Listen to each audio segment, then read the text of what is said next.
But I'm from Moldova. A few weeks ago, one friend of mine from England brought a board game for me. And the game is called Where is Moldova? I can imagine that people in England playing a board game, 4, 6, 8 people gathered around the table, and they think, where is Moldova? Where is Moldova?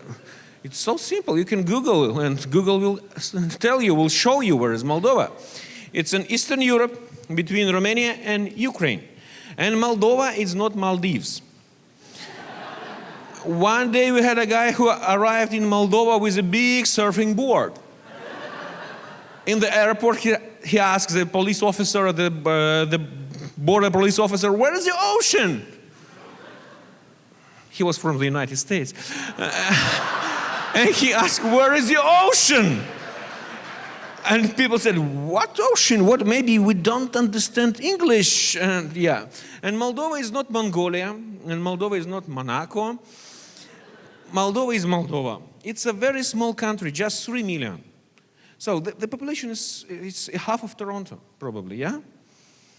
But Moldova has the highest rate in the world in terms of victims of human trafficking. 10% from the whole population suffered from human trafficking. 30,000 women and girls disappeared without a trace in the last 15 years because they were killed somewhere in the Brussels. In our rehabilitation house for victims of human trafficking, every girl who suffered from international trafficking saw at least one murder. When pimps and traffickers, they beat the girls and they kill them in front of the others, at least one girl should be killed in front of the others to scare them, to show them the threat if they will be disobedient. If you can imagine 30,000 for a country with a population of 3 million. When we talk about human trafficking, we need to understand that human trafficking is very comprehensive and very complicated phenomenon. Human trafficking is about sex industry. When young girls, sometimes boys, ladies, women, sometimes men, are used for sex services.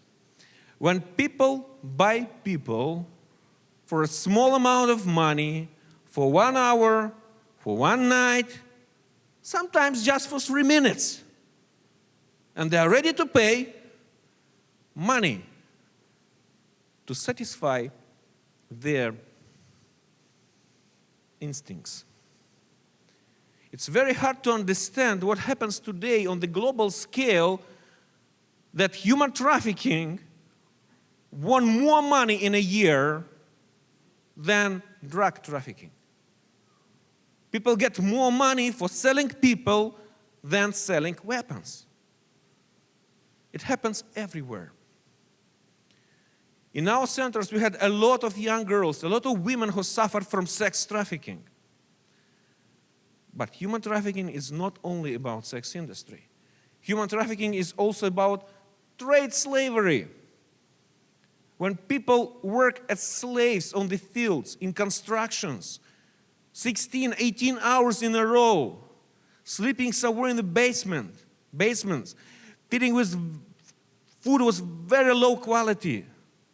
A lot of male from Moldova were sold as slaves in Russia, in Moscow, in St. Petersburg, in Sochi before the Olympics.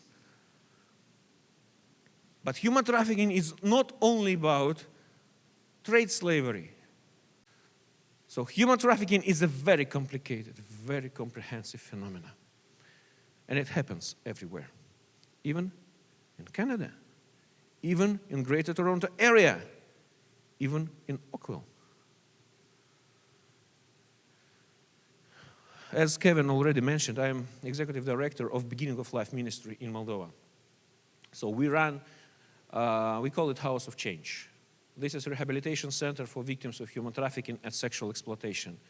But also we run prevention program, big prevention program on a national level. We are licensed by Ministry of Education to go on every public school in the country and to teach about human trafficking and other related issues from Christian perspective. So this is a unique opportunity to reach our new generation, to prevent them from this evil.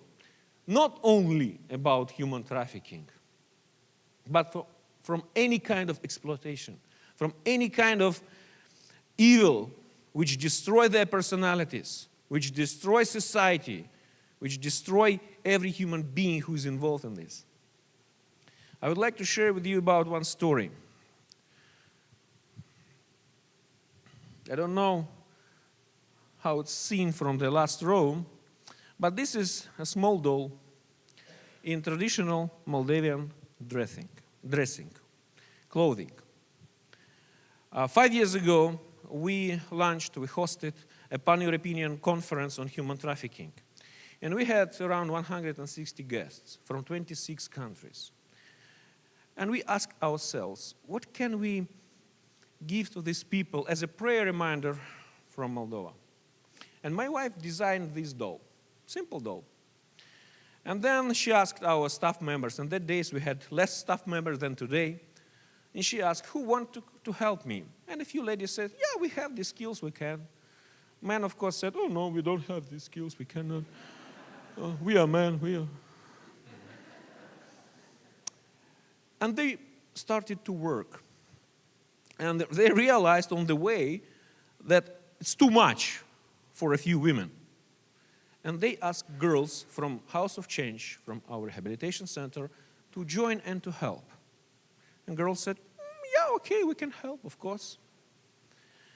And they produced 160 dolls. And there were 3 tables in the room.